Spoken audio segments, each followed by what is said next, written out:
What's up, guys? Welcome back to my channel. Welcome back to another VBX Familia Speaks video.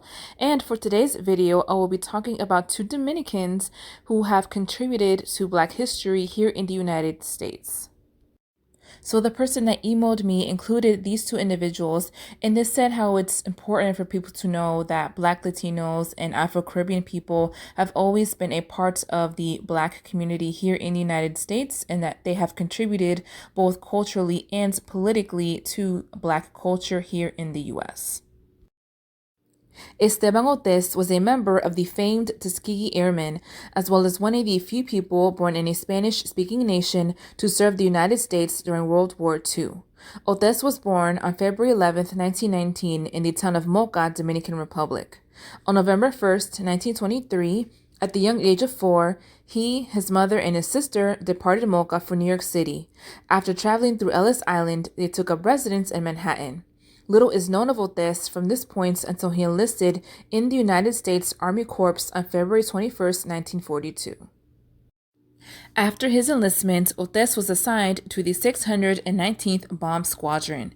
In 1944, civil rights leaders began advocating for African Americans to be given essential roles in the Army. Subsequently, the 477th Bomb Group M was reformed, and the 619th Bombardier Squad was also merged into this unit. The 477th never fought overseas, for their battle was on the grounds of their home, fighting discrimination and racism. The 477th was transferred from the Godman Field in Kentucky to the Freeman Army Airfield near Seymour, Indiana. Upon their arrival, the unit learned that the officer in charge of the base formed two segregated officer clubs, despite the fact that all officer clubs were supposed to be integrated. The colonel used a loophole in the system by claiming that the first officer club was strictly for trainees, just that the trainees all happened to be Black. The second club was formed for instructors only, who also happened to be all white. Hotesse, now a second lieutenant in the Army, was instrumental in staging what would be known as the Freeman Field Mutiny. From April 5th to April 7th, 1945, Black officers in groups of 12 to 20 entered the Whites-Only Officers Club and were arrested for breaking the rules of the base. 101 officers, including Hotesse, were arrested and returned to Godman Field for trial. On April 23rd, all but 3 of the Black officers were released. Many people have looked back at this event as an important milestone in ending segregation in the military.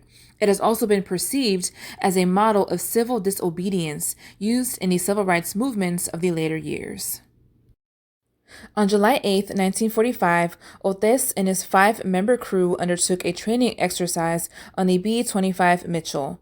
The co-pilot took over and dropped in altitude in the amount of 100 feet. The plane was above the Ohio River and unfortunately descended too low. It crashed, killing Hotesse, the pilot, and co-pilot.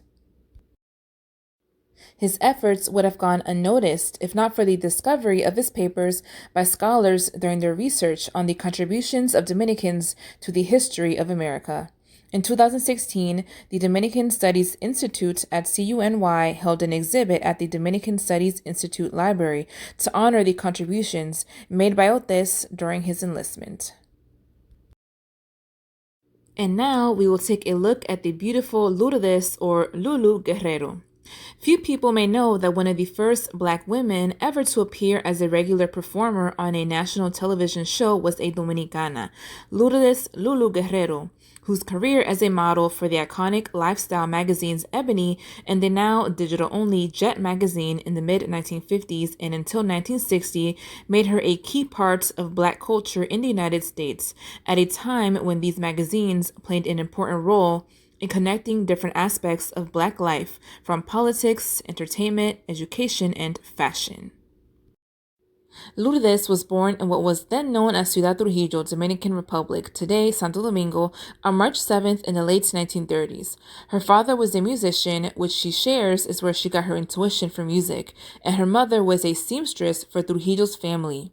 Growing up, she traveled a lot with her family within Santo Domingo. When she was 11 years old, her mother was offered an opportunity to travel to the United States. In 1948, her parents divorced, and her mother was invited by a member of Trujillo's family to come to Miami. In 1951, they left to New York City and did not return to Santo Domingo. They settled in the Bronx and lived on 750 Beck Street.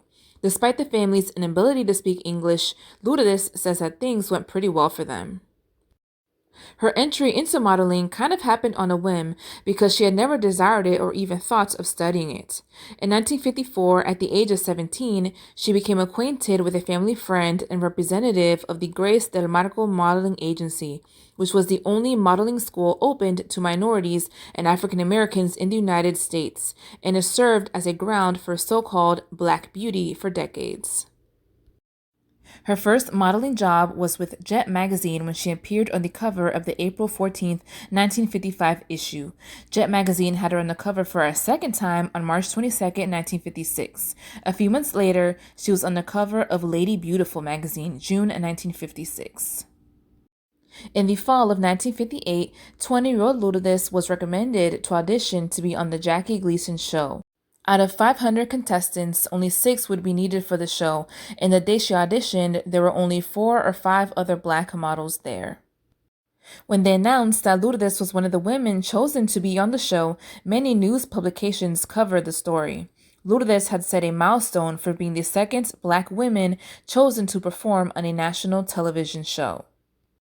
This feat was written about in several publications. In one article, they referred to her as a Negro girl, and in the second paragraph, described her as a coffee-colored native of Ciudad Trujillo.